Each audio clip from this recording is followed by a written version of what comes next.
The story of the kings and queens of England is more surprising than you might think.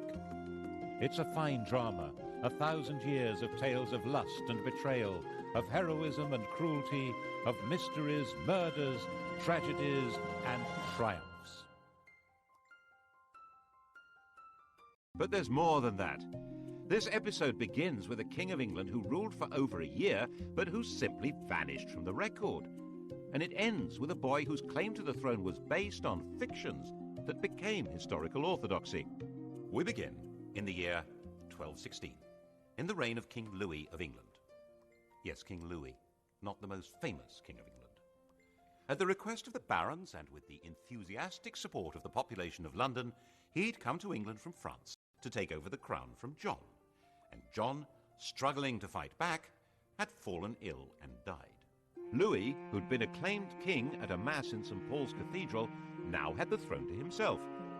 He had no coronation, as the bishops had been excommunicated, but rulers are created in England by acclamation, not coronation, which is why the uncrowned Edward VIII was a king, and Lady Jane Grey, who did have a coronation, was not queen. And Louis got rubbed out of the list of England's monarchs because his acclamation was, with hindsight, withdrawn. That was because the barons had not expected Louis to appoint his friends from France and Flanders as his chief councillors.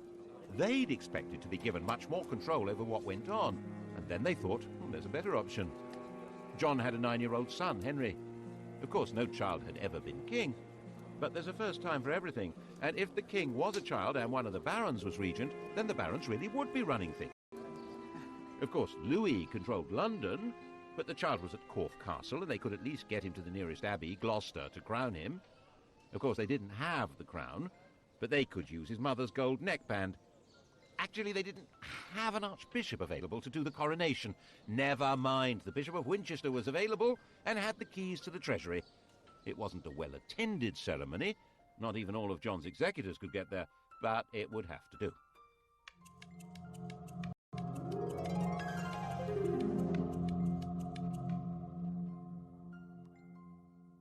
Naturally, little Henry III was not actually exercising the powers of king. That was the job of a baron, the regent. The chap that got the job was a 70-year-old Earl of Pembroke, William Marshal, a safe pair of hands if ever there was one, Old Faithful. Marshal had long ago been a bold pole of advancement by the simple if very unusual principle of loyalty to his lord and total trustworthiness. Everyone trusted him. And now the barons expected him to get rid of Louis and rule on behalf of little Henry. And Louis was roundly defeated. In the end, he agreed to go back to France and agree he'd never been King of England at all. And all the barons and bishops who'd acclaimed him as king agreed that they'd never done anything of the sort. Everyone became patriotic. For the first time since the Norman conquest, the French were being described as foreigners, looting the English. The barons all spoke French, and they had nothing in common with the villeins on their lands, but they were beginning to feel English. And William Marshal reissued Magna Carta and said that all the old laws and rights of England were exactly what Henry III wanted to uphold. William Marshal died, the grand old hero of England, in 1219, and Henry was given a proper coronation at Westminster the following year. As Henry grew up, the barons and bishops had no intention of letting him get away from them. He learned to do as he was told, and that pretty much defined him as a king. What the barons and the bishops hadn't thought about was that one day he would be listening not to them, but to his wife. Perhaps one of them should have married him. Instead, in 1236, he married Eleanor, a younger daughter of the Count of Provence. He was 29, she was about 19, and she wrapped him round her finger. She arrived with her uncle, who immediately started running the king's life and carted huge amounts of treasure off to his homeland. Then she got another uncle installed as Archbishop of Canterbury. A physician became the Bishop of Durham, and large sums of money supposedly going to her mother were actually funding the wars of her brother-in-law, the Duke of Anjou. She was inevitably staggeringly unpopular. And however little money the king had, he always seemed able to support her relatives abroad, paying for their courts and their armies. In 1263, the population of London rose in rebellion. Their targets were Flemish bankers, Jewish financiers, and Queen Eleanor. She was in the Tower of London, London's royal palace, and got away from the Watergate to slip down the Thames to Windsor. As her boat approached London Bridge, she was pelted with missiles by a crowd shouting, "Drown the witch!" She managed to get back to the safety of the Tower. The kingdom had become ungovernable, at least by this king and queen. This was not the same country it had been in 1066. Towns had grown, trade had grown, London had grown. With the barons losing influence and Londoners angry, the crown itself was in danger. England was on the... A Frenchman on the make. The charming, clever younger son of a powerful and ruthless Norman lord. A chancer with style, Simon de Montfort. France was now ruled by King Louis's widow on behalf of their young son. She was a shrewd woman who decided that young Simon was dangerous stuff and forced him to escape abroad. He'd come to England in 1231, when he was about 23, intending to recover land his family had lost years ago. And he was really good at it. He became the best of friends with the impressionable Henry in no time, and Henry's sister fell for him. In 1238, they were married, and he was given back those lost family lands. He was Earl of Leicester. The English were suspicious of foreigners, so Simon completely converted into an Englishman. In 1239, Henry and Eleanor had a son. Simon sponsored the baptism. They chose the name Edward, after the great Anglo-Saxon king Edward the Confessor. This French royal family had adopted English patriotism. But as the political crisis deepened, Simon became increasingly committed to the total reform of government.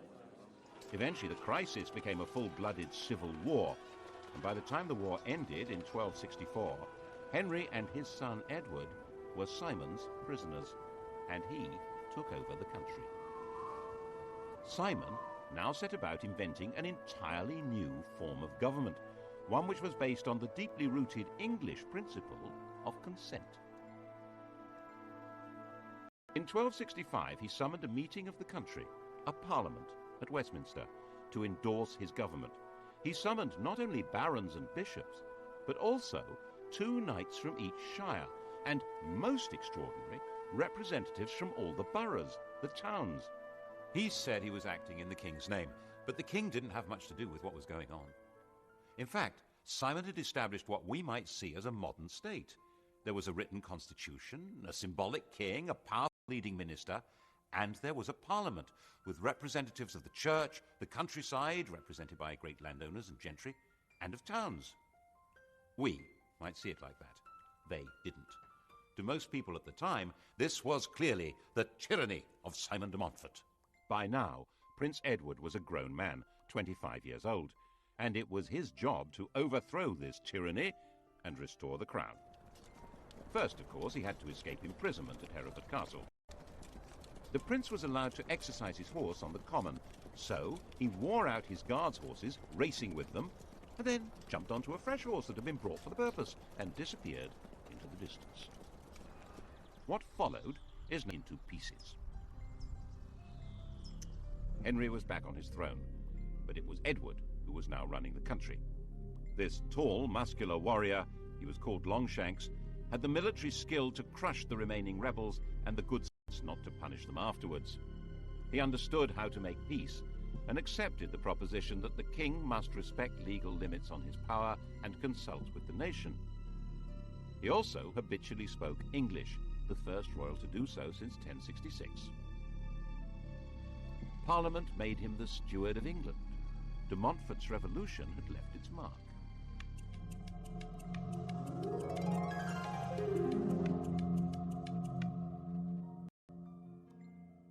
The old king died in 1272, having reigned for 56 years.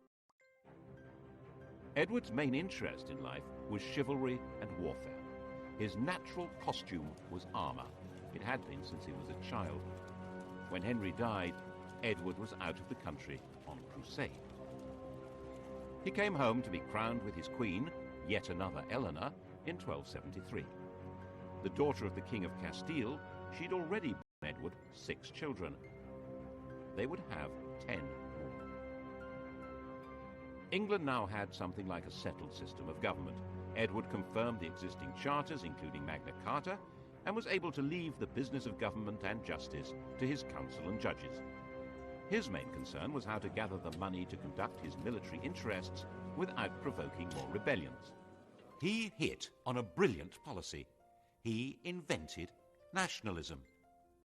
To demonstrate that his kingship was rooted in English tradition, he and Eleanor conducted the most remarkable ceremony at Glastonbury in 1278. In 90, the monks of Glastonbury had found graves which were believed to be those of King Arthur and Queen Guinevere. The bones had been placed in the Lady Chapel. Now, 88 years later, King Edward carried the bones of Arthur and Queen Eleanor those of Guinevere. They put the legendary remains in a magnificent tomb in the main church. Edward presented himself as a new Arthur.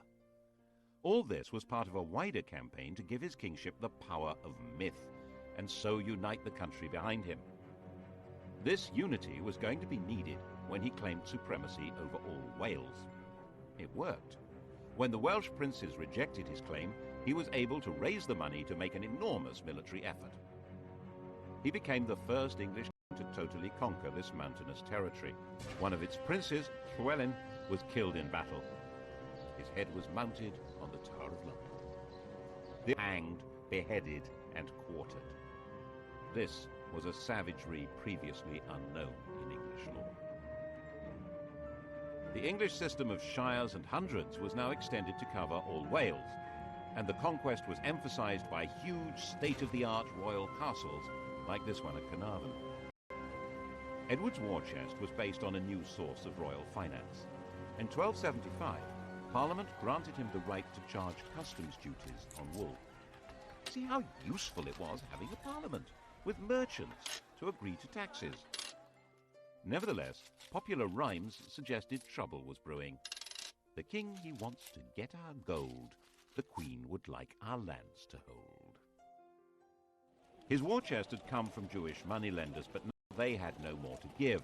Never mind, the Jews could serve another purpose. Italian bankers would provide advances on the customs duties and collect the taxes themselves, and Edward could unite the country behind him in persecuting the Jews. 650 years later, the Third Reich would adopt his entire program.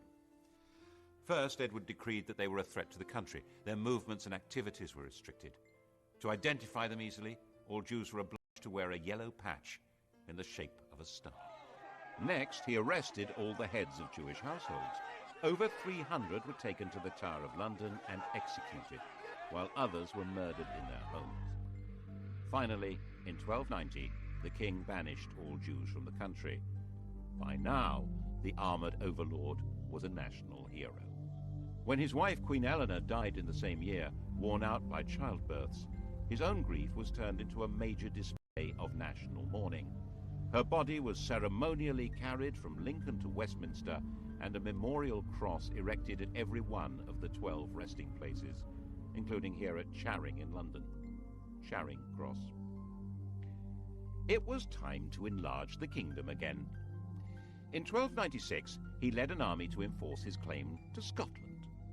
Edinburgh was seized, and the King of Scotland, stripped of his crown, was imprisoned in the Tower of London. Scottish kings were crowned enthroned on the Stone of Scone, or Stone of Destiny. Edward had it moved to London and put in the coronation chair in Westminster Abbey. Edward appointed a trio of Englishmen to run the country. Actually, his rule in Scotland was not noticeably harsh or unjust, but that was beside the point. His own conjuring of the demon of nationalism was turning against him. Ordinary Scots began to discover a feeling of national identity. A popular Scottish resistance movement grew, led by William. Most of Scotland had broken free before he was defeated. And then in 1306, rebellion began again, and Robert the Bruce was crowned King of Scotland. By now, Edward, the Hammer of the Scots, was old and sick. He tried to lead an army back into Scotland, but it became obvious he'd never get there. A few miles north of Carlisle, on his deathbed, he gave instructions to his 23-year-old heir, Edward, Prince of Wales. 100 knights were to crusade, carrying his heart. The army should carry his bones to defeat Scotland, and the prince was not to have anything further to do with his very, very close friend Piers Gaveston. The king was dead. Edward II was ready to party. Edward was physically tall and muscular, but his similarity to his father ended there. He had no interest in being a warlord. His father had taken him on campaign, but the prince travelled with a pet lion and a troop of Genoese fiddlers. Edward I had tried to change his character by assigning him a charismatic squire who was good at tournaments. This had backfired spectacularly. Edward and Piers Gaveston had fallen in love. Gaveston was banished, but obviously he was now coming back. Gaveston was an elegant, charming, artistic man who loved showing off his power over Edward and could still easily beat more macho men in tournaments. This was a recipe for a short life. Before his coronation, Edward married Isabella, the sister of the King of France. Then Gaveston was seen wearing Isabella's wedding jewellery. At the coronation, he showed up carrying the crown, wearing royal purple and pearls. Some of the barons wanted to kill him on the spot. Eventually, of course, they did kill him, here at Blacklow Hill in Warwickshire, having chased the king and Piers round the country. And then Robert Bruce, renegade King of Scotland, set about completing his War of Independence. He captured Edinburgh and besieged the last English stronghold, Stirling. In 1314, Edward II set out to relieve the city. The battle of Bannockburn, just outside the castle, was a total disaster for the English. Edward's troubles were made worse by the fact that the climate, which had been benign for about 100 years, took a dramatic and long-term turn for the worse in 1315. As harvests failed and cattle died, the barons said that his extravagance and lack of direction was intolerable, so the grown-ups took over. The Earl of Lancaster, head of the council, was now acting as king, keeping Edward on a daily allowance of £10. Spencer was the only nobleman who had supported Gaveston. Eventually they managed to help him break free of the power of Leicester and the other great nobles, but no one had a solution to the unending run of bad harvests, and the apparent enthusiasm of the dispensers to enrich themselves made Edward's rule deeply unpopular, especially with his queen Isabella. In 1325 she got away to France and refused to come home unless the dispensers were thrown out. Worse, she'd fallen passionately in love with an ally of Leicester's who was hiding out in France, Roger Mortimer. Isabella and Mortimer gathered an army and invaded England in September 1326. As homophobia turned into mob rule, Isabella and Mortimer were joyously welcomed to London. In a few months it was all over. The elder dispenser, almost 90 years old, was hanged without being given time to take off his armour. The younger had his genitals cut off. Then he was disemboweled. The object was for Isabella and Mortimer to rule in the name of her 14-year-old son. But the boy refused to accept the crown without his father's consent. So Edward, dressed in black, was deposed in a solemn ceremony. The steward of his household broke his staff of office. He broke down and cried. He was eventually moved to Berkeley Castle, where he was encouraged to die as soon as possible.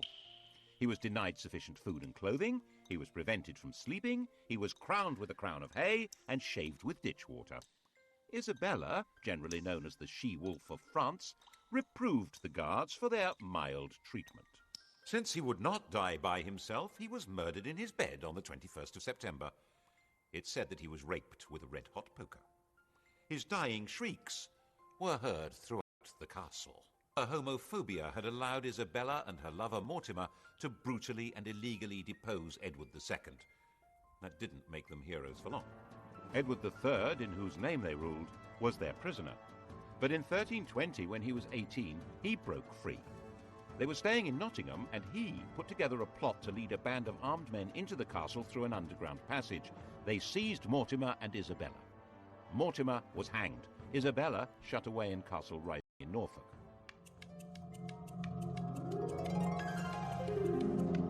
And England had a king again. Law and proper government would be resumed under a handsome young man, properly entitled to the throne, who also happened to be a fine chivalrous knight who spoke English, French and German, and who was already married with a baby son. What could be better than that? Extraordinary and significant military campaign since the Norman conquest. He announced that by the laws of inheritance, he was the rightful successor to the throne of France. It was rubbish. It wasn't. But he certainly meant to be. And in 1337, he began preparing his invasion. Actually, there were two genuine reasons for this, and neither had anything to do with the law of succession. One was that the French were supporting the Scots, and so long as that continued, the King of England would never be master of Scotland. And northern England would be constantly threatened by raiders, looters, and Scottish armies. The other was that England was now a busy commercial country selling wool to Flemish weavers. In 1336, Philip of France decided to take control of this trade. He arrested all English merchants in Flanders and took away the privileges of the Flemish towns and the craft guilds. English merchants pointed out that they'd lost their income. The king had lost his customs duties. The kingdom had lost its foreign trade. The coast on the far side of the Channel was vital to English security and prosperity. Whatever the cost, it must be kept open. The same imperative would force Britain to war against Napoleon, against the Kaiser, against Hitler. Edward was the first to have to face it. His solution was to claim France and break it. This little campaign is known to history as the 100 Years' War. This war actually changed the nature of the king's job, because it required a new kind of army. Ever since William the Conqueror, the idea had been that in exchange for their landholdings, lords and knights were supposed to turn up in arms and fight for the king when they were needed. But this didn't work very well for a war overseas. Firstly, a knight's service was only meant to be for 40 days at a time. That doesn't work with a 100 Years' War. Secondly, many knights felt that they shouldn't be obliged to go overseas at all. They were probably right. And thirdly, they weren't necessarily fighting men anymore. So Edward needed to have a professional army. Knights who didn't want to serve didn't have to. They could pay a tax called scutage that would allow Edward to hire professionals. Mercenaries were quick to see the opportunity for plunder and ransom and joined up. And freed from the need to pander to knightly good manners on the battlefield, Edward hired thousands of effective, deadly archers from the lower classes. Instead of being a feudal warlord, the king was now a professional commander. He invaded Normandy in 1346, and his professionals destroyed the old-fashioned feudal knights of France at Crécy, opening up that vital coast. Calais held out, and when native keys must be handed over by 6 leading burghers, barefoot, with nooses round their necks, to be hanged. When they arrived, the Queen publicly fell on her knees and pleaded for the burghers' lives, which of course Edward granted. This splendid pantomime was part of the theatre of royalty, which Edward was now developing to a magnificent art. The life of the king was being turned into a public performance. His court was the home of chivalry, and his lords and knights were given parts in the drama. It was a brilliant device for binding together war, taxation, and loyalty. The Queen was as important in this as the king. She led the ladies of the court, the judges of chivalric behavior, and she was the source of mercy, tempering her husband's justice. This was a religious image. People were encouraged to show devotion to the Virgin Mary, the Queen of Heaven, who would intercede and offer protection against divine judgment. Intercession was desperately needed by people who believed that God punished them with death. Death arrived at Weymouth in June 1348. Black Death. In less than a year, the whole country was stricken. No one could have understood what was happening. Once a person was infected, large, foul-smelling swellings developed in the groin, neck, and armpit. Death followed within 2 or 3 days. The disease killed more than a third of the population, and by 1350, the population of England was half that of 1315. In the midst of the dying, the theatre of royalty grew grander. Edward created the Order of the Garter, where two tournament teams played out an Arthurian drama based on St. George's Chapel at Windsor. The castle was rebuilt for the show. With the nobility bound to him by chivalric dreams, and the shires and towns granting funds for the war in Parliament, the French war could still go on. Another decisive victory at Poitiers in 1856 brought France to the point of disintegration. But by now, the war couldn't be ended. The nobility and troops saw endless vistas of plunder, while the king's only chance of income came not from his withered population, but from rich ransoms. This war would last 100 years. By the time Edward died in 1377, 65 years old, the townsmen and peasants of England were sick of the whole thing. The king's oldest son, Edward the Black Prince, had been the flower of chivalry and hugely popular, but he died a year before the king. The successor to the throne was the Black Prince's 10-year-old son, Richard.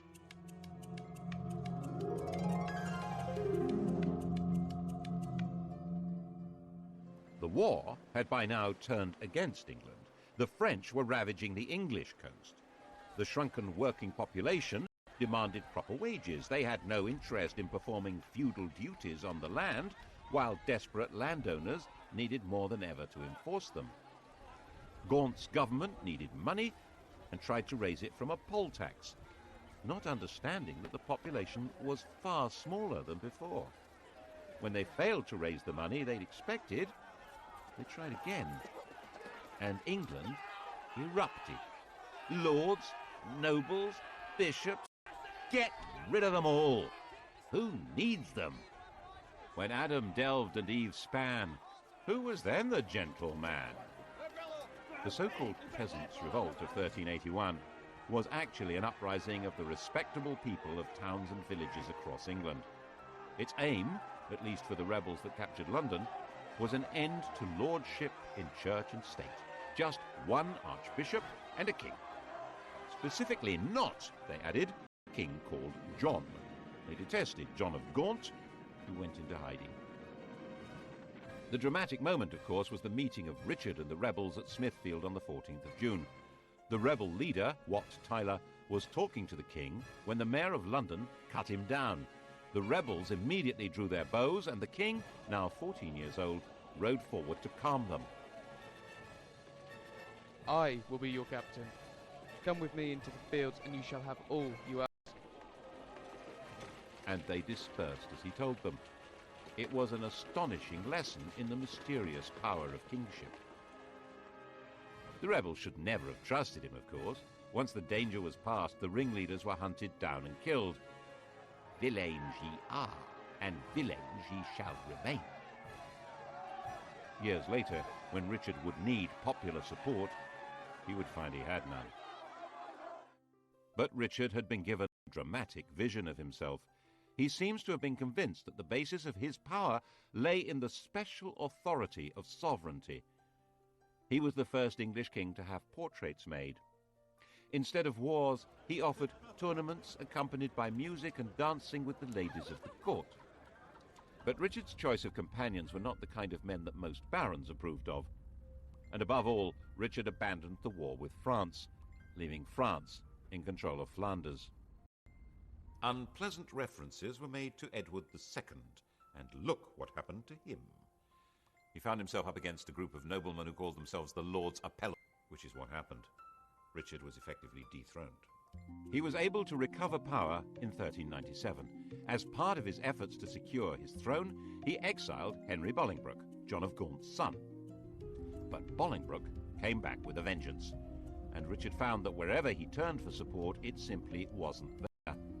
Bolingbroke captured him, demanded his voluntary abdication, and then sat on his throne. Richard disappeared into a prison in Pontefract Castle, where he was murdered. Richard had no children. The line of the Black Prince, Edward III's eldest son, had come to an end. The proper heir to the throne was an 8-year-old boy called Edmund, living in Ireland, the great-grandson of King Edward's second son. Henry's father was the third son, so Henry was certainly not heir to the throne.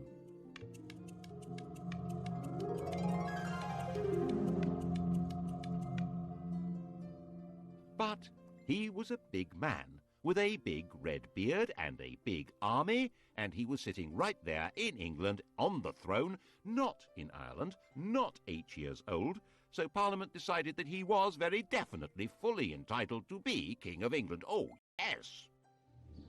Edmund spent the whole of Bolingbroke's reign as a well-maintained prisoner. Henry was the first king to speak English as his native tongue. He was personable, brave, and a very capable leader in battle, but without legitimacy. He was clinging to power by his fingernails. Anyone who doubted Bolingbroke's right to be King of England could expect to be part-hanged and then have their intestines pulled out before being killed. His regime became ever more repressive as he became more worried. There was an uprising in the north which he put down with real ferocity. It was said that he personally killed 30 men in battle. And the air hung heavy with the smoke of burning flesh as the English church, under this new regime, began burning heretics. The usurper needed to rule by fear, but the most frightened person in England was him, who'd seized the throne and killed King Richard, was a frightened man. He made himself sick with worry. Sometimes he sank into a coma. People said he had leprosy. Government was taken over by his son, also called Henry, a young man who'd grown up fighting on his father's behalf. In fact, Parliament suggested that the king abdicate in his son's favour, which he refused to do. In 1413, the Grim Reaper came with a more convincing offer. He was only 45 years old, and the 26-year-old Henry V was crowned in April in a snowstorm. To get the country back onto a stable footing, he gave Richard II's remains a proper burial, and of course he got back to the important business of invading France. France was still in a state of disintegration, ruled by Charles VI, a man with a severe mental disturbance. In a fit of derangement, he'd slaughtered his own attendants. Now he believed that he was made of glass and about to break. He actually had iron rods stitched into his clothing. It was easy meat, and Henry's overwhelming victory at Agincourt in 1415 destroyed much of France's aristocracy. The English king was now in control of Paris. Charles, very fragile, agreed to acknowledge Henry as heir to the French throne. This meant disinheriting his own son, the Dauphin. And Henry took Charles's sister, Catherine de Valois, as his bride. What a great place to end the story. England safe, Edward III's plan to take over France brought to fruition, a genuinely popular king, and they all lived happily ever after. Not. In 1422, Henry V, not yet 35 years old, contracted dysentery and died. England had a new king, Henry and Catherine's son, Henry VI. 6 weeks later, the King of France also died, and Henry VI became King of France. Just one problem. His Majesty King Henry VI was only 10 months old. The Duke of Bedford was appointed Regent of France and the Duke of Gloucester Regent of England. And the baby's kingdoms, especially France, were in serious trouble.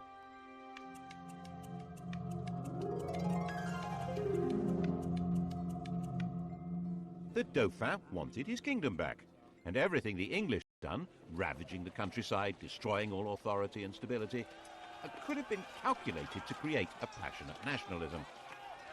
It was entirely natural for people to believe that Joan of Arc was on a divine mission to drive the English out of France and give it its rightful king. Under her inspirational leadership, the Dauphin's forces took over Orléans and Reims, and he was crowned King of France in Reims in 1429. Little Henry still not been crowned king of anything. Something obviously had to be done about that, so later the same year, now 7 years old, he had a coronation in Westminster Abbey. The idea was then to get him to Reims, where kings of France are supposed to be crowned. But that just wasn't safe, so he ended up being crowned King of France in Paris. It was all a mess. In fact, English forces were now fighting a losing battle. The new factor in the equation was gunpowder. Cannon and handguns changed the whole nature of warfare. And Henry was his job to lead the English forces in battle.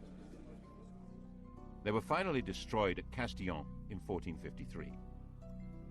The 100 Years' War was over. England was left with no possessions in France except Calais. But Henry's problems had barely begun. The taxes needed to fight the war and corruption among royal officials meant the country was disheartened and angry, and the issues of legitimacy that had lain pretty dormant in England since Henry Bolingbroke usurped the throne were now coming out of the woodwork. Richard II had been the last legitimate king of England, if there was such a thing.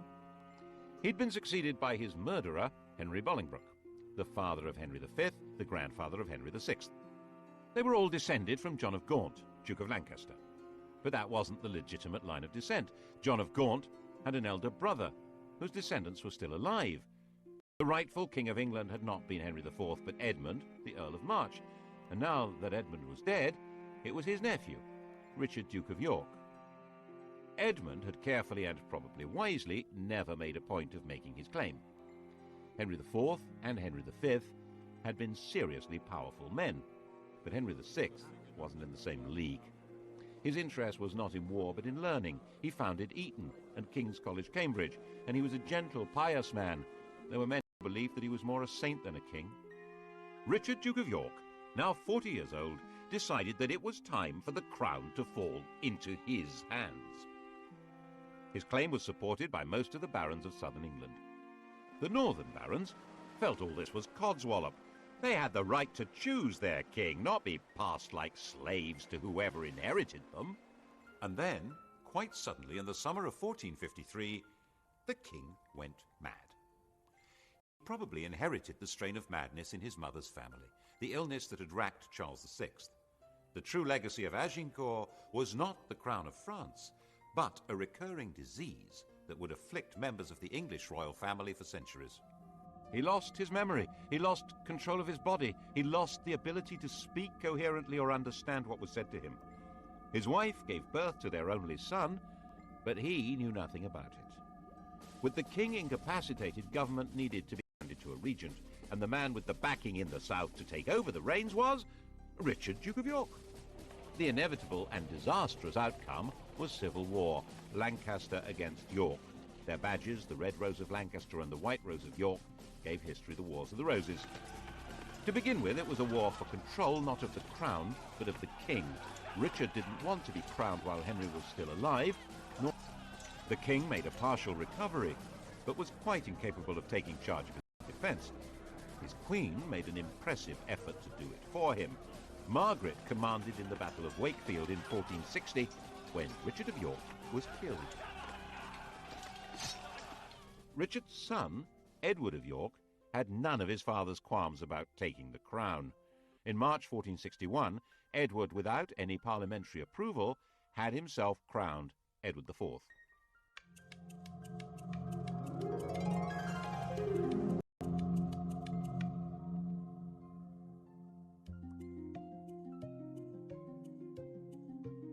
Henry was still alive, a husk, and became a refugee with his queen. The deposed royal family hid in Scotland.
houses were over, the competition between England's barons for nobles having been slaughtered. Henry Tudor was now head of the House of Lancaster. He had no claim to the throne, of course, coming from the debarred Beaufort family, so Edward should not have regarded him as a threat, in theory. Just to be on the safe side, he fled to Brittany. But Henry Tudor would be back, and he would make sure he controlled how the story was written. In the next programme, we'll see how Henry Tudor shaped our knowledge of what followed, creating the story of the most evil king in history and setting the stage for the most heroic queen. How much do you know about Henry V? Sky Digital viewers, press red and take our test. The turbulent reigns of the Tudors tonight at 10. Coming up next, protecting US bombers from German attack, the P-51 Mustang, decisive weapon.